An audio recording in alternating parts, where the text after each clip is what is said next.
Hello everyone. Let's start with our next topic that is cyclotron. तो cyclotron हम किस लिए यूज करते हैं? टू एक्सेलरेट चार्ज पार्टिकल्स को काइनेटिक एनर्जी प्रोवाइड करने के लिए, मेनली पॉजिटिव चार्ज पार्टिकल्स की बात करते हैं हम यहाँ पे। ठीक है, अब इसके अंदर क्या है? इसके अंदर हमारे पास होते हैं, फिगर देखिए, इसके अंदर हमारे पास डी टाइप अरेंजमेंट है, 2 Ds, बीच में एस लिखा है, S here is ion source. अब क्या होता है, इससे हम कनेक्ट करते हैं हाई ऑसिलेटिंग इलेक्ट्रिक फील्ड या हाई फ्रीक्वेंसी ऑसिलेटर से, और हम यहाँ पे मैग्नेटिक फील्ड भी लगाते हैं which is perpendicular to this electric field.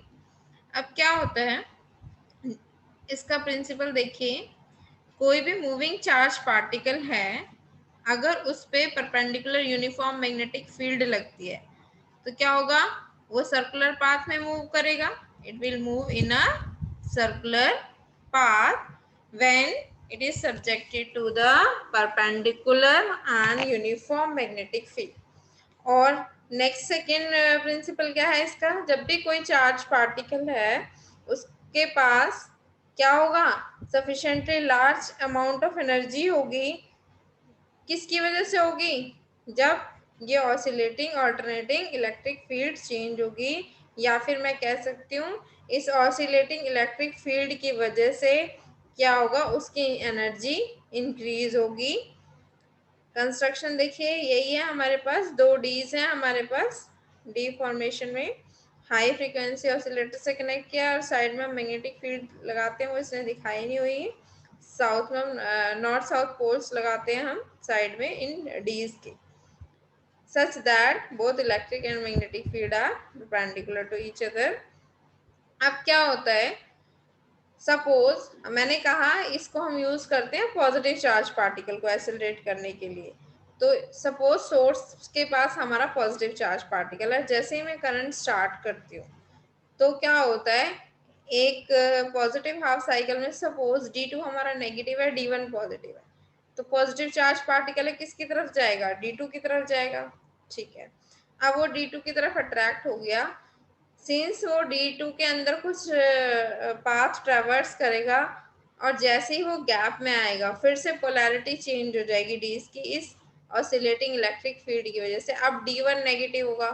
अब पार्टिकल क्या होगा, जैसे गैप में आएगा उसके पास और एनर्जी आएगी, वो D2 की तरफ भागेगा, D1 की तरफ भागेगा। क्यों? क्योंकि अब D1 नेगेटिव है।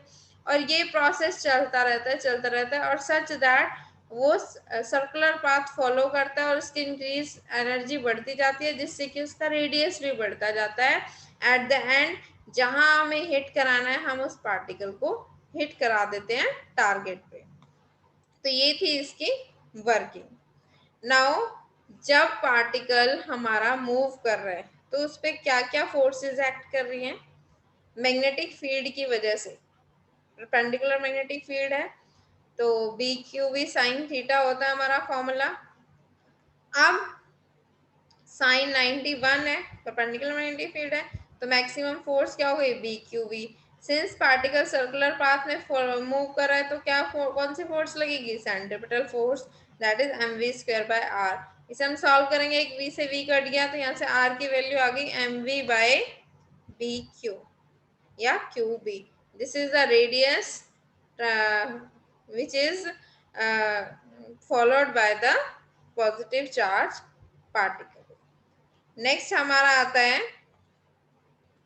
अब इसकी मैंने बताया ये हमारा आ गया रेडियस। अब जो वेलोसिटी है आयन की, मैंने बताया आपको, जैसे कि गैप में आएगा वो बढ़ता जाएगा, बढ़ती जाएगी उसकी वेलोसिटी, जिसकी वजह से क्या होगा? रेडियस भी बढ़ता जाएगा। अब ये तो हमने निकाला यहाँ पे रेडियस। एक सेकेंड, बहुत मूव कर रहे हैं। नाउ अब हम बात करते हैं रेजोनेंस कंडीशन की। अब रेजोनेंस कंडीशन क्या होता है?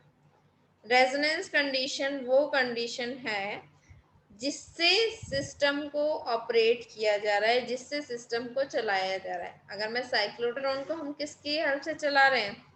हाई फ्रीक्वेंसी ऑसिलेटर की हेल्प से। जब साइक्लोट्रॉन की फ्रीक्वेंसी इस ऑसिलेटर की फ्रीक्वेंसी के बराबर हो जाती है तो हम कहते हैं रेजोनेंस कंडीशन हो गई। अब इसी रेजोनेंस कंडीशन में हम निकाल रहे हैं टाइम पीरियड की वैल्यू क्या होगी। अभी मैं सेमी सर्कुलर पाथ की बात करूँ तो सेमी सर्कुलर पाथ का डिस्टेंस क्या हो जाएगा, पाई आर। टोटल 2 पाई आर होता है circumference of the circle.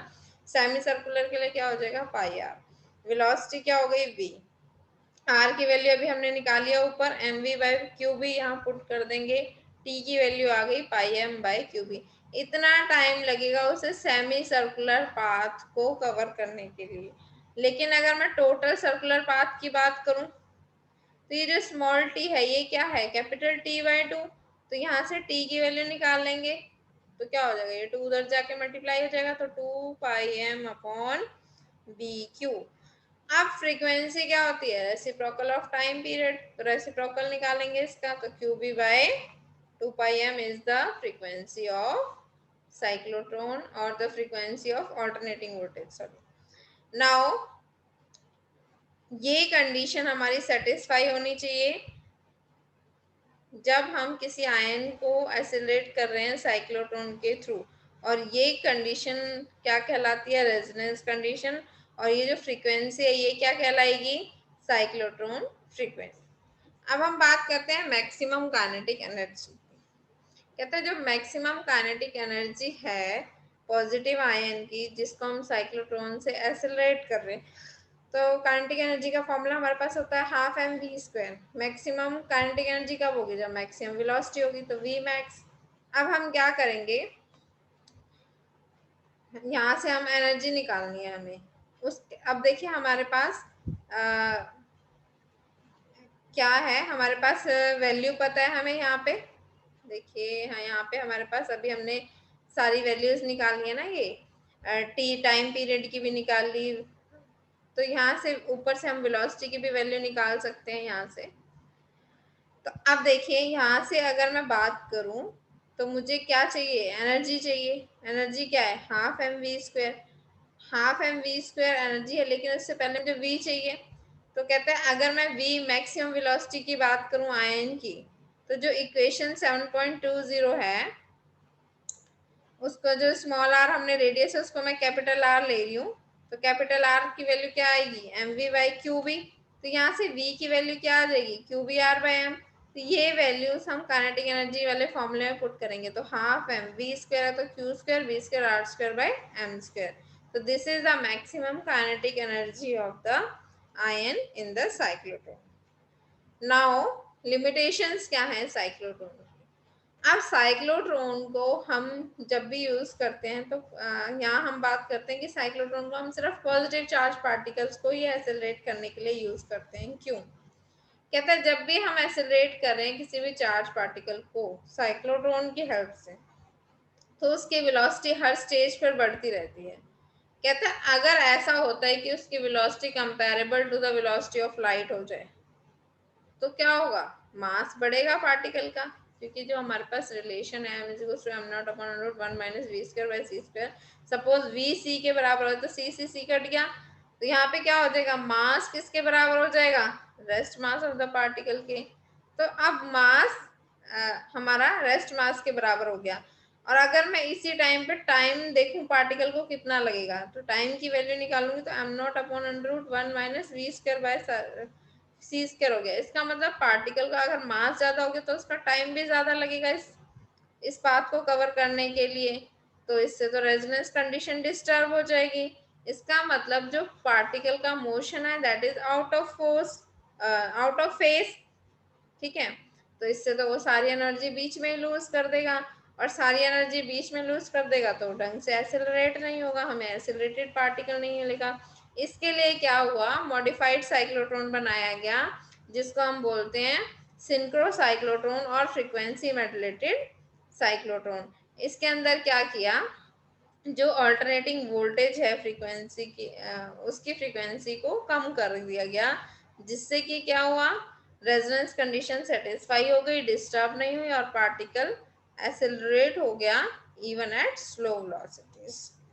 Now cyclotron को हम एक्सेलरेट करने के लिए पॉजिटिव चार्ज पार्टिकल को ही क्यों एक्सेलरेट करने के लिए यूज करते हैं, नेगेटिव को क्यों नहीं यूज करते, इलेक्ट्रॉन को हम क्यों एक्सेलरेट नहीं करते with the help of cyclotron? ऐसा इसलिए है क्योंकि इलेक्ट्रॉन का मास बहुत कम है, दैट इज 9.1 × 10⁻31 kg। तो उसको हम जैसे ही जरा सी भी एनर्जी देते हैं तो उसकी वेलोसिटी एकदम से बढ़ जाती है और वो निकल आता है बाहर, ठीक है, क्योंकि इसका मास कम है और उसको जरा सी एनर्जी देंगे तो वो शूट अप हो जाता है और एकदम से बाहर निकल आता है, और हम उसको ढंग से नहीं ले पाते, जहां भी हमें हिट कराना है वहां ढंग से हिट नहीं करा पाते। तो इसीलिए हम साइक्लोट्रॉन को नहीं यूज करते इलेक्ट्रॉन को एक्सेलरेट करने के लिए। नेक्स्ट लिमिटेशन इज कि साइक्लोट्रॉन को हम अनचार्ज पार्टिकल को भी एक्सेलरेट करने के लिए यूज नहीं करते, जैसे कि न्यूट्रॉन। न्यूट्रॉन न्यूट्रल पार्टिकल है तो वो डिफ्लेक्ट ही नहीं होगा, डी पॉजिटिव और नेगेटिव की तरफ जब डिफ्लेक्ट ही नहीं होगा तो एक्सेलरेट ही नहीं होगा, इसलिए साइक्लोट्रॉन को हम यूज नहीं कर सकते न्यूट्रॉन्स को एक्सेलरेट करने के लिए। So this is all about cyclotron. If you have any query you can discuss to me, hope so सबको क्लियर होगा। So thank you.